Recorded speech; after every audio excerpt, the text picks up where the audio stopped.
What's going on? I'm not sure if people even watch these videos, but this is a quick little reaction. Post game, Eagles Bills. Just every Eagles game, it's a heart attack on another level. I'm losing years of my life for sure with every Philly sports team. Um, it's a heart attack every game. I thought Josh Allen was going to win it. He didn't, so that's good. But the main point is the Eagles just find ways to win. It can't be understated that it's hard to win games in the NFL. A good example is the Bills, who are 6-6 and played better than the Eagles probably tonight, barring a few plays here and there. It's hard to win games, and the Eagles are the best team in the NFL record-wise right now by 2 games, because they're 10-1, and they could easily be 7-5, but they just find ways to win games. Jalen Hurts is clutch when he needs it most, and maybe he's not the MVP. I'm not saying he is, but he's just so clutch when it matters most. As for the offense in general, it seems like the past few games have just taken 2 quarters for them to kick into gear. Just slow starts. Brian Johnson, some plays seems like he redeems himself with his play calling, but there's other games where it's hard to back him up and watch the game and think that he's doing a competent job with the skill players and talent he has on the offensive side of the ball.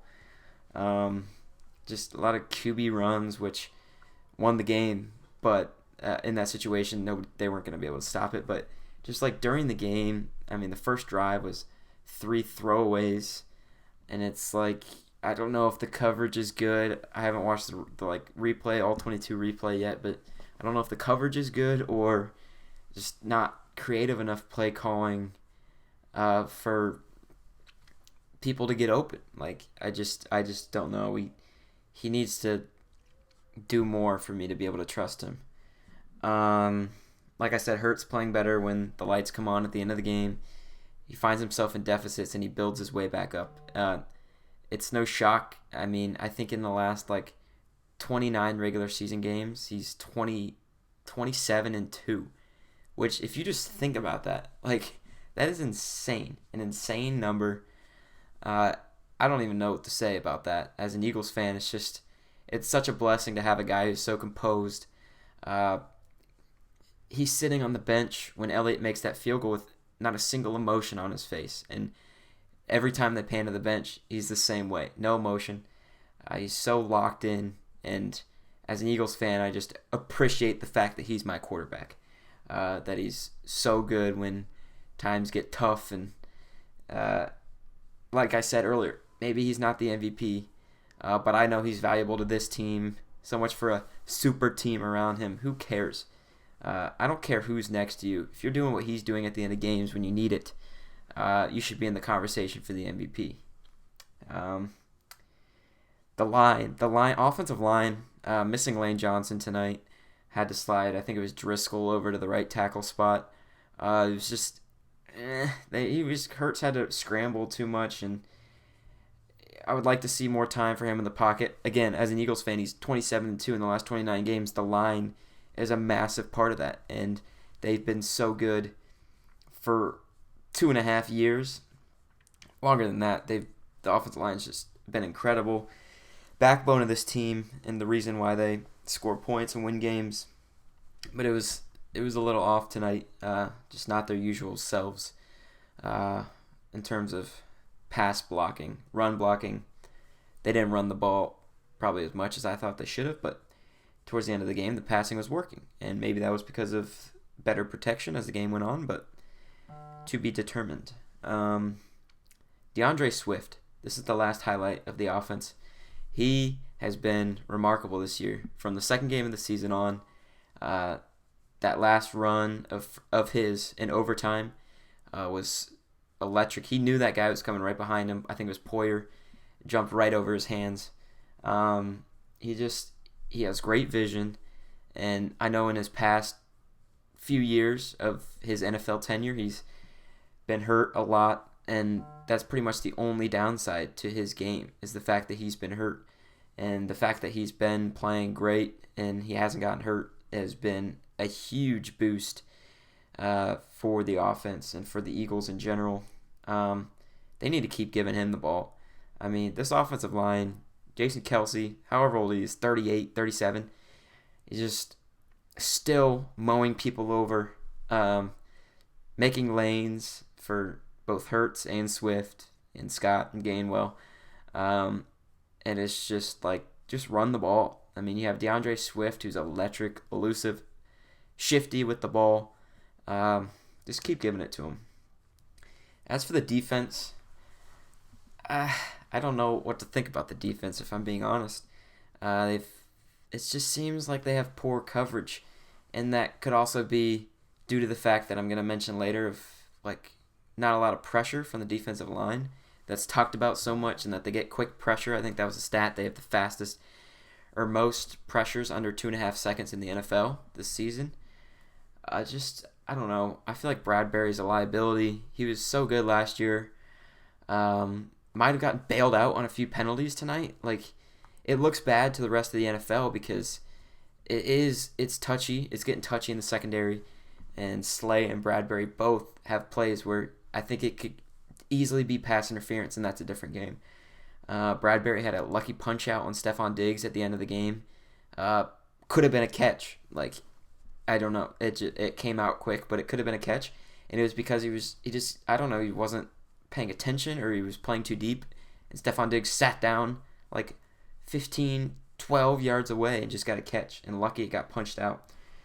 So they need to get a little better. Again, I might watch some film, post some videos on here of how they played this week. I don't know. It's kind of iffy in terms of how well they played. I like Blankenship, though. Side note, I love Blankenship and how he plays and how he sits back, and he's in basically every play he's there. On the no pressure side, like I said, they have quick pressures according to next gen stats, but it just seemed like they couldn't get anything going in terms of defensive pressure. I don't know. It was a slow night for the defensive line. Reddick, Sweat, I don't know who they mix in. Davis, I think Jalen Carter might have got hurt. I don't know. I didn't see him towards the end of the game. I love Jordan Davis and his effort. That play in overtime where he got hurt and his belly was hanging out. I love the effort. He's 6'7". He's running out there at 350 pounds, chasing one of the faster quarterbacks in the NFL to the sideline, making sure he doesn't get the first down. It was great stuff from him. Again, I'll have to watch the film, maybe just do an in-depth video about the defense as a whole, maybe what they did wrong, what they did right. But it just seemed like Josh Allen was getting all day, and if he wasn't, he was escaping and there was nobody there.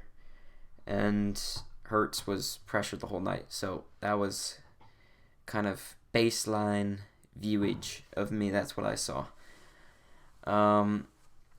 Also, Josh Allen and other good quarterbacks. Last week it was Mahomes. I can't remember for sure if Prescott was able to do this as well, but when a quarterback has great escaping ability and creativity, such as Josh Allen and Patrick Mahomes, probably the two best in the league at doing that, maybe with Jalen Hurts as a close third, they just torch the defense. It seems, and I think they probably torch every defense like that, where if you scramble, if there's no pressure or it's late pressure and you scramble, anything can happen. The whole field's open for him. He's not getting pressured. He can run for the first down easily because he has good legs. He can throw it. Dices up the defense throwing the ball.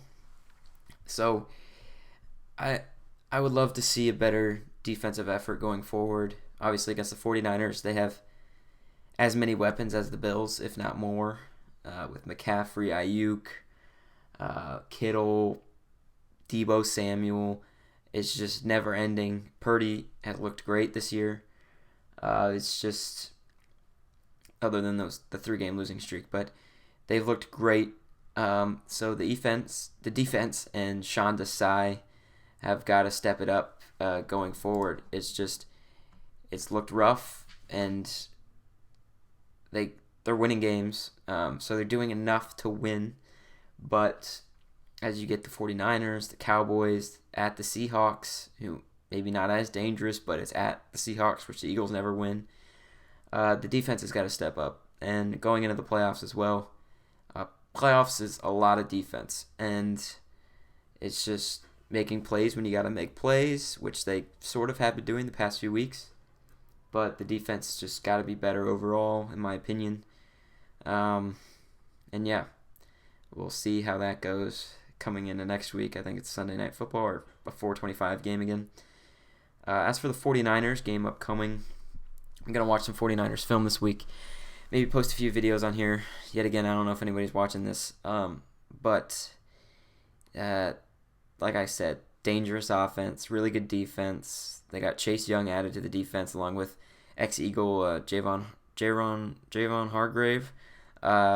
Nick Bosa, obviously. Stud linebackers, pretty good secondary. It's going to be a tough one. And the Eagles have so many tough games this year. Kind of had a cupcake schedule last year to walk to 14-3, losing games with Gardner Minshew. And however you want to put it, the schedule has been a million times harder this year. And that's just due to the fact that they were winning last year, went to the Super Bowl, playing the NFC West, and just the NFC West gives you problems. They got some good teams in that division, and it's gonna be a tough game. I gotta dive into the film, see what the Eagles need to do to prevent themselves. Maybe look at some of the film from their losses, see what they can do. Videos coming later this week. Thank you guys for watching this little recap video. And we'll see you guys later this week for some film videos. Thank you.